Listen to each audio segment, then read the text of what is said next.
So kadarating lang ho namin din eh. Mamaya pakita ko sa inyo yung mga video namin. Napakaganda ho ng mga view. At kung kayo ay mapapapunta din eh, talagang maghahanda ng matigas na tuhod, matigas-tigas din na braso at talagang malayo ho. Pero ang isa sa pinakamaganda dito, baka ito sabihin natin na ito yung paakyat ng bundok, sobrang na mataas na, ay maganda ho ang karsada. Sabihin natin mga 90% na ho ng karsada ay sementado na. Meron lang ilang part na medyo loose yung mga bato, kaya medyo madulas. Yung goma ho natin ay madulas Pagka konting preno, madulas na agad. So yung mga matitibay ang loob, pag nakita ninyo yung video, hinahamon ko kayo, sumama kayo sa akin dito. Mag-setup tayo ng isang matinding ride, isang overnight baga, at saka isang barikan din tapos kinabukasan pahulas doon. May falls pa ho doon na Ambon Falls yata ang pangalan.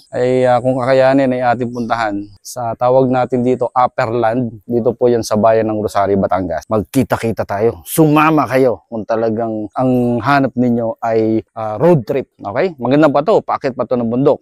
Okay?